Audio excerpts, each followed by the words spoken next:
Welcome to Amigos IAS. So మనం socio economic సర్వేని discuss చేస్తూ ఉన్నాం. అందులో భాగంగా అగ్రికల్చర్ చూసాము అండ్ అంతకుముందు బేసిక్ ఇన్ఫర్మేషన్ చూసినాం. అయితే మధ్యలో మనం పబ్లిక్ ఎక్స్పెండిచర్ అయితే ఉన్నదో ప్రభుత్వ వ్యయం అన్నది అదొకటి నిలిపాం. సో ఇప్పుడు సంక్షేమం. సో ఈ సంక్షేమం అనేది చాలా ఇంపార్టెంట్ టాపిక్ మనకు. ఇందులో విద్యా రంగానికి సంబంధించిన అంశాలు కానీ, అదేవిధంగా ప్రభుత్వం అమలు చేస్తున్న పథకాలుగా సంబంధించింది కానీ అన్నీ కూడా ఉన్నాయి. వైద్యానికి సంబంధించిన అంశాలు. అయితే ఇక్కడ కాంగ్రెస్ ప్రభుత్వం అధికారంలోకి వచ్చిన తర్వాత ప్రారంభించిన పథకాలను ప్రస్తావిస్తున్నాం. అంతకుముందు కూడా మనకు కొనసాగుతున్నాయి. సో ఇవి అన్నీ సమగ్రంగా మీకు ఆ సోషియో ఎకనామిక్ సర్వేలో ఉన్నాయి. అవి మీరు కంపల్సరీ చదువుకోవాల్సిందే. అంటే ఫర్ ఎగ్జాంపుల్ ఈ గురుకులాలు, విద్య అనగానే మనకు గురుకులాలు ఎస్టాబ్లిష్ చేశారు. అవన్నీ అదేవిధంగా కొనసాగుతూ ఉన్నాయి. ఆ డేటా కూడా పాతదే. సో కొత్తగా వచ్చిన అంశాలను డిస్కస్ చేస్తున్నాం. మరి కాంగ్రెస్ ప్రభుత్వం అభయహస్తం, అభయహస్తం పేరుతో 6 పథకాలను అమలు చేస్తూ ఉన్నది. సో మనకు ఇందులో ఉన్నదేది లేనిదేది అని చెప్పి అడుగుతారు. సో ఇందులో మనకు మహాలక్ష్మి, రైతు భరోసా, గృహజ్యోతి, యువ వికాసం, ఇందిరమ్మ ఇల్లు, చేయూత, ఇవి 6 భాగంగా ఉన్నాయి. మహాలక్ష్మిలో భాగమైనదేది, మహాలక్ష్మిలో భాగం కానిదేది అట్లా అడుగుతారు. ఫర్ ఎగ్జాంపుల్ ఇందులో 3 ఇచ్చి రైతు నేస్తం అంటాడు. రైతు నేస్తం అన్నది మహాలక్ష్మిలో భాగం కాదు, రైట్?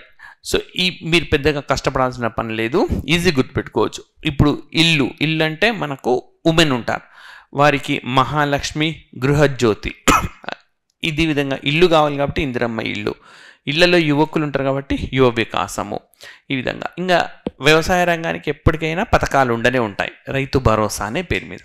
ఇవి 6 గ్యారెంటీస్ అనమాట. అభయహస్తం అనే పేరుతో మనకు అమలవుతున్న పథకాలు. ఒక్కొక్క దాని గురించి తెలుసుకుందాం. మీరు గ్రూప్ 1 రాసినా, గ్రూప్ 2 రాసినా ఖచ్చితంగా వచ్చే క్వశ్చన్స్ ఇవి, రైట్? సో మహాలక్ష్మి పథకం కింద 2500 రూపాయలు మహిళలకు ఇస్తారు, అర్హత ఉన్న మహిళలకు మంత్లీ ఫైనాన్షియల్ అసిస్టెన్స్ అనమాట. అదేవిధంగా ఎల్పిజి సిలిండర్ 500 రూపాయలు. ఇప్పుడు మీరేం చేస్తారనంటే ఈ ఎల్పిజి సిలిండర్లకు సంబంధించి 500 రూపాయలు దీనికి బడ్జెట్లో ప్రభుత్వం కేటాయింపులు చేసింది.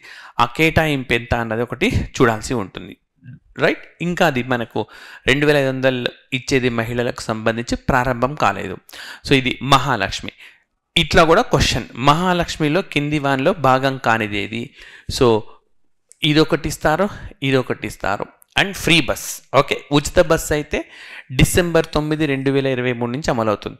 సో ప్రాబబ్లీ కొత్త ప్రభుత్వం అమల్లోకి వచ్చినాక అప్పటి నుంచి అమలవుతున్న పథకం నాకు తెలిసి ఇది ఒక్కటే కావచ్చు, ఫ్రీ బస్ అన్నది, రైట్? మిగతా పథకాలు వివిధ దశల్లో ఉన్నాయి. కొన్ని ప్రారంభమై అమల్లో ఉన్నాయి, కొన్ని ఇంకా అసలు ప్రారంభమే కాలేదు. సో ఈ విధంగా ఉన్నది. మహాలక్ష్మి అంటే అందులో 3 ఉన్నాయి. మనకు రాబోయే క్వశ్చన్ ఏంటి?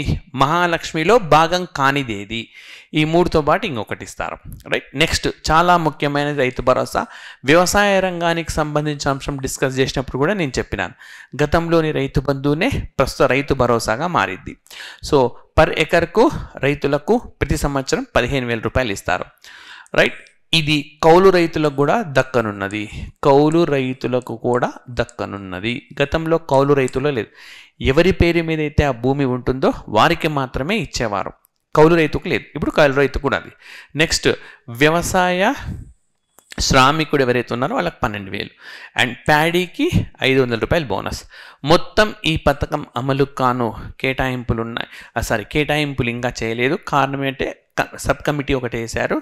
ఎవరు అర్హులు, అర్హత ఏ విధంగా ఉండాలి, అవన్నీ విషయాలు నిర్ధారించిన అనంతరం ఈ అమౌంట్ అనేది అర్హత ఉన్న రైతులందరికీ దక్కుతుంది. నెక్స్ట్ గృహజ్యోతి 2,200 యూనిట్ల వరకు ఉచిత విద్యుత్ అనేది, రైట్? సో దానికి సంబంధించిన పథకం. గృహజ్యోతి అంటే జ్యోతి అంటేనే లైట్, అంటే విద్యుత్కు సంబంధించిన పథకం అన్నది మీకు గుర్తుకు రావాలి. నెక్స్ట్ ఇందిరమ్మ ఇండ్లు, మరి 5 lakhs for construction of those without a house అన్నమాట. అదేవిధంగా 250 చదరపు గజాలు for all activist of Telangana movement. సో ఎవరైతే తెలంగాణ ఉద్యమంలో తెలంగాణకు ప్రత్యేక రాష్ట్రం కావాలని పోరాటం చేసిన ఆయా కుటుంబాలు ఉన్నారో ఆ వీరులు, వాళ్లకు 250 చదరపు గజాలు. And land for house and ₹5 lakhs for construction for those without A land. యాక్చువల్గా సో ఇల్లు లేని వాళ్ళకు హౌస్. మీకు క్లారిటీగా చెప్తాను. స్థలం ఉంది, ఇల్లు కట్టుకోవడానికి డబ్బు లేదు, ₹5 లక్షలు ఇస్తారు, కట్టుకోవాలి. నెక్స్ట్ స్థలం లేదు, ఇల్లు లేదు, స్థలం ఇస్తారు, కట్టుకోవడానికి డబ్బులు ఇస్తారు. అది అన్నమాట మనకు ఇందిరమ్మ ఇండ్లు అనే పథకానికి సంబంధించింది. ఈ కండిషన్స్ పైన క్వశ్చన్స్ ఇస్తారు మనకు. కంపల్సరీగా ప్రతి కండిషన్ తెలుసుకోవాలి. ఇంకా అర్హతలు చాలా ఉన్నాయి, సర్వేలో పేర్కొనలేదు, పథకం ప్రారంభమైనప్పుడు వచ్చినాయి. మీకు ఈ అమిగోస్ ఐఏఎస్ అనేది రకరకాల సందర్భాల్లో క్లాసులు అందిస్తూ ఉంటుంది. తర్వాత మనం ఆన్సర్ రైటింగ్ ప్రోగ్రామ్, గ్రూప్ 1కి సంబంధించి ఆన్సర్ రైటింగ్ ప్రోగ్రామ్ స్టార్ట్ చేస్తాం. సో అక్కడ ఏ విధంగా సమాచారం వినియోగించుకోవాలి, అర్హతలకు సంబంధించిన కూడా మీకు అమిగోస్ ఐఏఎస్ అందిస్తుంది. సో మీరు దయచేసి వీడియోను లైక్ చేయండి, షేర్ చేయండి, అండ్ సబ్స్క్రైబ్ చేసుకునే వాళ్ళు ఉంటే సబ్స్క్రైబ్ చేసుకోండి. రైట్. నెక్స్ట్ యువ వికాసం విద్యా భరోసా కార్డ్ 5 lakh స్టూడెంట్స్కు, ప్రతి విద్యార్థికి యువతకు చదువుకోవడం కోసం మనకు ఈ కార్డు అందిస్తారు. అదేవిధంగా ప్రతి మండలంలో అంతర్జాతీయ స్థాయి పాఠశాలను ఒకటి నెలకొల్పుతారు. సో దీన్ని బట్టి మనం ఏం చేయొచ్చు, అంతర్జాతీయ స్థాయి పాఠశాలలు వస్తే ఉపాధ్యాయుల రిక్వైర్మెంట్ ఉంటుంది కాబట్టి రిక్రూట్మెంట్స్ కూడా బాగా జరిగే అవకాశం ఉన్నది. సో ఇవి ఇప్పటికిప్పుడే కాకపోయినా సుదీర్ఘకాలంలో మనకు స్టార్ట్ కావచ్చు. బట్ ఇది కంపల్సరీగా అమలవుతే మాత్రం విద్యా, వైద్యం అండ్ ఓకే మౌలిక సదుపాయాలు కల్పించే పథకాలు ఎప్పటికీ కూడా మంచివి. నెక్స్ట్ చేయూత, మరి వృద్ధులకు వచ్చేసి ₹4,000 నెలవారీగా పింఛన్ ఇస్తామని చెప్పింది. అదేవిధంగా రాజు ఆరోగ్యశ్రీ బీమాని 10 లక్షలకు పెంచారు. సో ఇది కూడా మనకు జీవో వచ్చింది, దీనికి సంబంధించి కేటాయింపు కూడా జరిగిపోయింది మనకు బడ్జెట్లో. ఇవి మనకు ఇప్పటిదాకా 6 గ్యారంటీలకు సంబంధించినవి, ఎన్నికలకు ముందు ఇచ్చినవి. ఆ తర్వాత ప్రజాపాలన అని చెప్పి మనకు కాంగ్రెస్ ప్రభుత్వం చేపట్టింది. సో ఇదేంటనంటే మనకు ప్రజలకు ఉండే ఇబ్బందులను నేరుగా ముఖ్యమంత్రికి లేదా ఇతర మంత్రులకు కానీ ఉన్నత అధికారులకు కానీ ఫిర్యాదు చేయవచ్చు. సో ప్రతి మంగళవారం, శుక్రవారం వీటిని స్వీకరిస్తున్నారన్నమాట. మనకు గతంలో ముఖ్యమంత్రి అధికారిక కార్యాలయంగా ఉన్న భవనం ఏదైతే ఉందో దాన్ని డాక్టర్ జ్యోతిబా పూలే భవనం చేశారు. అక్కడ కూడా వెళ్ళి ఎవరైనా ఇబ్బందులు ఉంటే ఆ ఇబ్బందులకు సంబంధించి ఫిర్యాదు చేయవచ్చు. సో గవర్నమెంట్ మనకు ప్రతి జిల్లాకు ఇన్ఛార్జ్ మంత్రిగా ఒకరిని నియమించింది. సో వారు ఈ మొత్తం ఏవైతే దరఖాస్తులు వచ్చినాయో వారికి తీసుకెళ్తారనమాట, ఆ సమస్యల పరిష్కారానికి సంబంధించింది. సో ఈ విధంగా ప్రజాపాలన పేరుతోటి ప్రజల ఇబ్బందులను డైరెక్ట్గా ప్రజలతోటి ప్రత్యక్ష సంబంధం ఉండే కార్యక్రమంగా చెప్పుకోవచ్చు. సో గ్రూప్ 1 మెయిన్స్ రాసే అభ్యర్థులు ఇలాంటివి కూడా మీరు రాయగలగాలి. సో ప్రజల సంక్షేమం కోసం అమలు చేస్తున్న పథకాలకు సంబంధించి రాయండి అన్నప్పుడు కేవలం ఈ 6 గ్యారెంటీలు, ఇందిరమ్మ ఇళ్ళు, లేకపోతే చేయూత ఇవి కాదు. సో ప్రజలతో ప్రత్యక్ష సంబంధం ఉండేదే పాలన. ఈ నేపథ్యంలోనే ప్రజాపాలన ప్రారంభించారు. And right. సో ఇవి విధి విధానాలు ఉంటాయి. ప్రతి మంగళవారం, శుక్రవారం స్వీకరిస్తారు. అండ్ ఆయా మంత్రులను, ఇన్ఛార్జ్ మంత్రులను బాధ్యతలు అప్పగించినారు అని చెప్పి. సో ఇక్కడ మనం ఊరికే అట్లా రాసి వదిలేయకుండా ఇంకొక వాల్యూ అడిషన్ చేయాల్సి ఉంటుంది. ఏంటది అని అంటే స్వీకరించిన ఫిర్యాదులు ఎంత మేరకు అమలు చేశారో తెలియజేసే ఒక వేదిక, ఒక వెబ్సైట్ కానీ ఒక యాప్ కానీ తీసుకురావడం వల్ల పారదర్శకతను మరింత మెరుగుపరచవచ్చు. సో మనం ఎప్పుడైతే గవర్నెన్స్ అనే టాపిక్ రాస్తున్నామో గ్రూప్ 1 మెయిన్స్లో దీన్ని కూడా మీరు జోడించవచ్చు. సో ఆ విధంగా ప్రజాపాలన, మరి ప్రజాపాలన మనకి ఎప్పటి నుంచి అమలవుతుందంటే 28 డిసెంబర్ 2023 నుంచి అమలవుతుంది. సో అడుగుతారనమాట ఈ పథకాలకు సంబంధించిన డేట్స్ కానీ, ఏ ప్లేస్లో ప్రారంభిస్తే ఆ ప్లేస్ కానీ అడిగే ఈ ప్రాక్టీస్ రివాజు ఏదైతే ఉన్నదో అది తెలుగు రాష్ట్రాల్లో ఉన్నది. రైట్.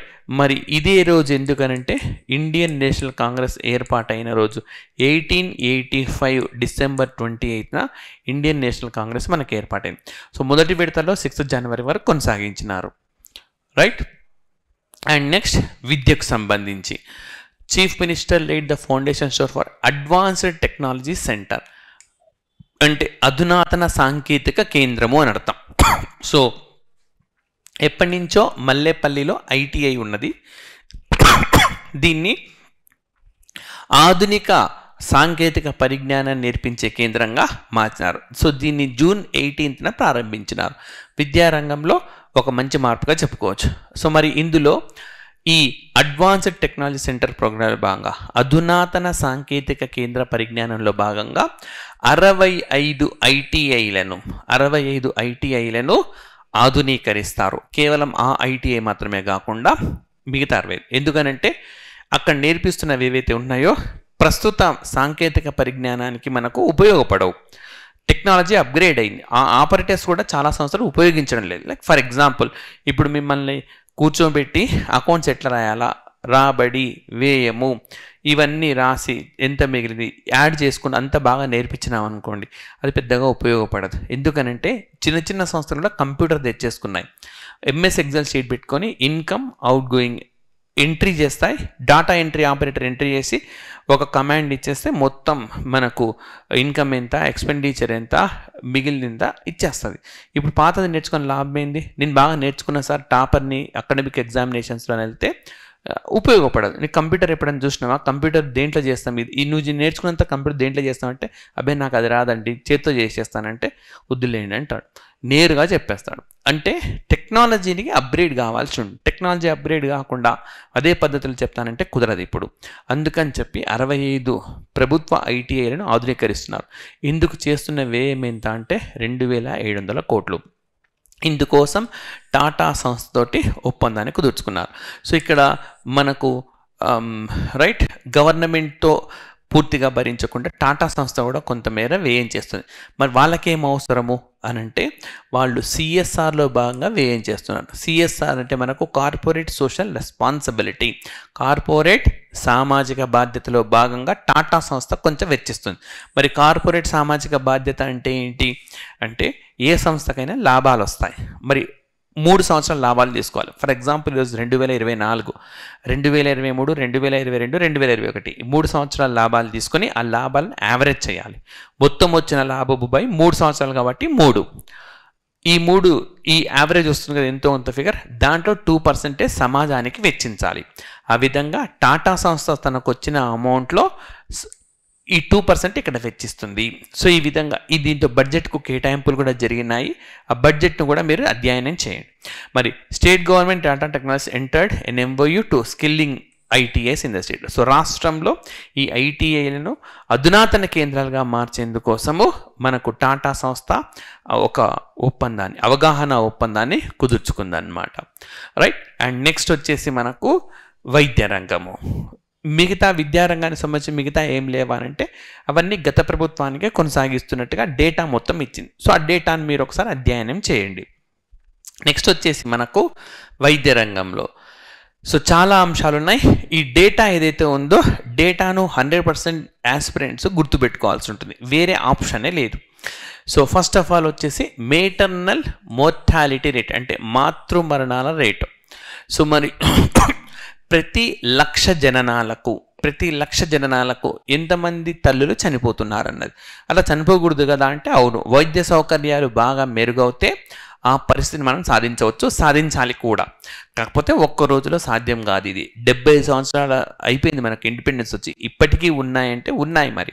సో అయితే అప్పుడు చాలా ఎక్కువ ఉండేవి తగ్గుతూ వస్తున్నాయి. పురోగతి అయితే ఉంది, దానికి హర్షించాలి. కానీ ఇంకా 0 సాధించలేకపోయినా అది ఒక సవాలే మనకు. మరి తెలంగాణలో ప్రతి లక్ష జననాలకు 43 మంది తల్లులు చనిపోతుంటే దేశంలో 97 ఉంటే తెలంగాణలో 43 మాత్రమే ఉన్నది. అంటే జాతీయ స్థాయి కంటే తెలంగాణలో తక్కువ ఉండడం అన్నది ఒక మంచి పరిణామము. Right. Next infant mortality rate.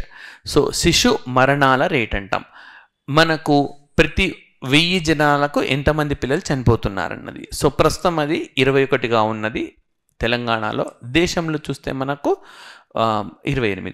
So ఎక్కడి నుంచి రిపోర్ట్ తీసుకున్నది అన్నది కూడా రెఫరెన్స్ ఇచ్చినారు. నెక్స్ట్ అండర్ 5 మోర్టాలిటీ రేట్ అంటే 5 సంవత్సరాల లోపు ఉండే శిశువులు మరణిస్తున్నారన్నమాట. సో 5 మనకు 5 సంవత్సరాలు 5వ బర్త్డే జరిగేలోపు ప్రతి 1000 జనాలకు 5th బర్త్డే జరుపుకుండా చనిపోతారు. సో ఇది 23 ఉంది తెలంగాణలో, జాతీయ స్థాయిలో 32. నియోనాటల్ నవజాత శిశువులు, ఓకే, నవజాత శిశువులు అన్నమాట. రైట్. వారికి సంబంధించింది అంటే ఒక నెల కూడా పూర్తి కాదు. దురదృష్టవశాత్తు సరైన వైద్య సదుపాయాలు లేకపోతే చనిపోతారనమాట. సో నియోనాటల్ డెత్స్ ప్రతి 1000 మందికి ఎంతమంది నవజాత శిశువులు చనిపోతున్నారు అనేది ఇది 15 ఉన్నది అండ్ జాతీయ స్థాయిలో 20 ఉన్నది. Fertility rate, number of children per women in the child bearing age, అంటే సో గర్భం దాల్చే ఆ ఏజ్ గ్రూపులో ఉండే వాళ్లకు ఒక్కొక్క మహిళకు ఎంతమంది పిల్లలు జన్మిస్తారు. ఒక 15 మంది ఉన్నారనుకోండి, పుట్టిన పిల్లల సంఖ్య 30 అనుకోండి, ఒక్కొక్క మహిళ ఇద్దరికి అనమాట. ఆ విధంగా లెక్క కడతారు. సో తెలంగాణలో 1.5 ఉన్నది, జాతీయ స్థాయిలో 2 ఉన్నది. ఇన్స్టిట్యూషనల్ డెలివరీస్ చాలా మంచిది, మెయిన్స్లో ఉపయోగించుకోదగ్గ కంటెంట్ ఇది. అంటే సంస్థాగత జననాలు అని అంటే లైక్ హాస్పిటల్స్లో జరిగే డెలివరీస్ అనమాట. అప్పుడు మీరు ప్రైవేట్ హాస్పిటల్, గవర్నమెంట్ హాస్పిటల్ అనకూడదు. ప్రైవేట్ అయినా సరే, గవర్నమెంట్ అయినా సరే, హాస్పిటల్లో జననం జరిగితే సంస్థాగత జననం అంటాం. ఎందుకనంటే హాస్పిటల్ అంటే ఖచ్చితంగా మనకు ఎక్స్పర్ట్ డాక్టర్, ప్రొఫెషనల్ డాక్టర్ ఉంటారు. అదేవిధంగా ట్రైనింగ్ పొందిన స్టాఫ్ ఉంటారు. స్టెరిలైజ్ చేసిన ఆపరేటర్స్ వాడతారు. అంటే ఆపరేటర్స్ ఏవి పడితే అవి వాడరు, వాళ్ళు స్టెరిలైజేషన్ చేస్తారు. అంటే తల్లి బిడ్డ ఇద్దరు క్షేమంగా ఉండేందుకోసం ఏవైతే పరికరాలు వాడాలో, ఏ పరిజ్ఞానం ఉన్న వాళ్ళు అవసరమో అన్ని వ్యవస్థలు అందుబాటులో ఉండేదే సంస్థాగతమైన వ్యవస్థలు, ఇన్స్టిట్యూషనల్ డెలివరీస్.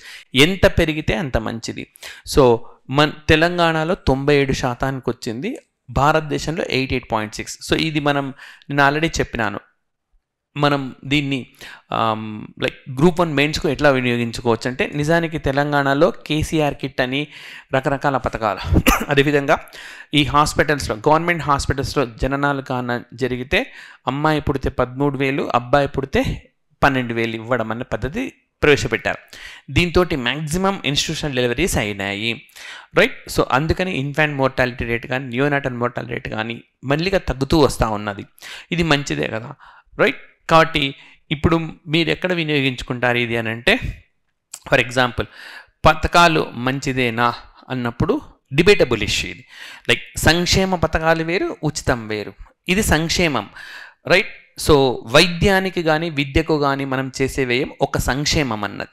సో ఈ రోజుకు ఫలితం రాకపోయినా దీర్ఘకాలంలో ఉపయోగపడే పథకాలు అవి, రైట్. సో ఇవి సంక్షేమ పథకాలు ఉండాల్సిందే, ఉచితాలు అనేవి ఉండకూడదు.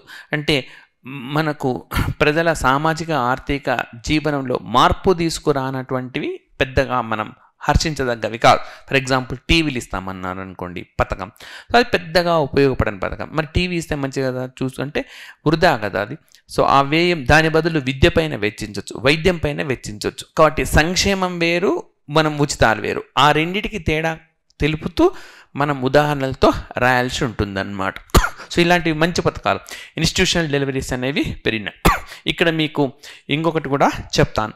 సో అంటే మనకు గ్రూప్ 1లో లైక్ ఎథిక్స్ కూడా ఉన్నది, రైట్. సో ఎథిక్స్లో కూడా ఉపయోగించదగ్గది. తెలంగాణలో ఒక హాస్పిటల్లో రీసెంట్గా వైద్యులు ఎవరు అందుబాటులో లేరు. ఇదే సమయంలో మనకు జననాల డెలివరీకి సంబంధించి పేదవారు అనమాట, వాళ్ళు హాస్పిటల్కి వచ్చారు. స్థానిక ఎమ్మెల్యే వైద్యుడే ఉండడం, ఆ హాస్పిటల్లో గతంలో ఆయన పనిచేసి ఉండడం, సో ఆయనకు సమాచారం వెళ్ళడం, ఎంబడే ఆయన డ్యూటీలో పాల్గొని వారు లైక్ డెలివరీ విజయవంతంగా పూర్తి చేశారు. మంచి పని చేశారు కదా. సో ఎథిక్స్లో వినియోగించుకోవచ్చు అనమాట. సో రాజకీయ నాయకుడు అయినప్పటికీ, ఎమ్మెల్యే అయినప్పటికీ, సో తన ప్రొఫెషన్ని వదులుకోకుండా వారు సమాజ సేవలో పాల్గొన్నారు, మంచిదే. సో ఆ విధంగా కూడా రాసుకోవచ్చు అనమాట. Next crude birth rate, number of live births during 1000 people, right. So ప్రతి 1000 మందికి ఎంతమంది పుడుతున్నారని చెప్పి. So Telangana 16.4 and India 19.4. Crude death rate అనమాట, number of days during a year per 1000. ప్రతి 1000 మందికి ఎంతమంది చనిపోతున్నారు. ఒక సంవత్సరం తీసుకుంటారు, 6 ఉన్నది. ఏ ఇండికేటర్లో తెలంగాణ భారత్లో ఈక్వల్గా ఉన్నాయంటాడు, క్రూడ్ డెత్ రేట్లో ఈక్వల్గా ఉన్నాయి. ఈ విధంగా వైద్య రంగానికి సంబంధించిన మనం గుర్తుపెట్టుకోవాలి. నెక్స్ట్ రాజీవ్ ఆరోగ్యశ్రీ, గతంలో కూడా ఆరోగ్యశ్రీ పథకాన్ని బీఆర్ఎస్ ప్రభుత్వం అమలు చేసింది, ఈ ప్రభుత్వం కూడా అమలు చేస్తూ ఉన్నారు. సో డిఫరెన్స్లు చూడాలి. So first of all Rajiv Aarogyasri కింద గతంలో 5 లక్షలు ఉండేవి, ఇప్పుడు 10 లక్షలకు పెరిగింది. డిసెంబర్ 9, 2024 నుంచి అమల్లోకి వచ్చింది. సో ప్రస్తుతం ఇది 90.1 లక్ష బీపీఎల్ ఫ్యామిలీస్, అంటే బిలో పావర్టీ లైన్ అంటే దారిద్ర్య రేఖకు దిగువగా ఉన్న కుటుంబాలకు ఉపయోగపడింది. మరి ఎన్ని రోగాలకి ఇది వర్తిస్తుంటే 1672 ప్యాకేజెస్కు వర్తిస్తుంది. సో 32 స్పెషాలిటీస్ కూడా ఇందులో బాగున్నాయి. సో మరి ఇందులో 1406 health facilities, right, and 364 private hospitals include అయి ఉందన్నమాట. మరి 2014 నుంచి 20 లక్షల మంది ఉచితంగా వైద్య సదుపాయాన్ని ఈ పథకంలో పొందారు. సో పథకం గురించిన రివ్యూ రాసినప్పుడు ఈ డేటా రాయాల్సి ఉంటుంది. అండ్ అదేవిధంగా December 9, 2020 అంటే ఈ ప్రభుత్వం ఈ పథకాన్ని అమలు చేయడం ప్రారంభించినప్పటి నుంచి May 31, 2024 వరకు 2,92,173 cases were pre authorised. So ఇందుకోసం ఆల్రెడీ 678.99 crore వెచ్చించినారు, రైట్. సో 5 లక్షలది 10 లక్షలకు పెరిగింది, కొన్ని రోగాలు కూడా పెరిగినాయి అన్నమాట. సో ఇవి మనకు సంక్షేమం అయితే పూర్తిగా అయిపోలేదు, సంక్షేమం ఇంకా ఉన్నది. సో నెక్స్ట్ సెషన్లో ఆ సంక్షేమానికి సంబంధించిన ఇష్యూస్ని ఆస్పిరెంట్స్కి అందిస్తాం. So thank you very much.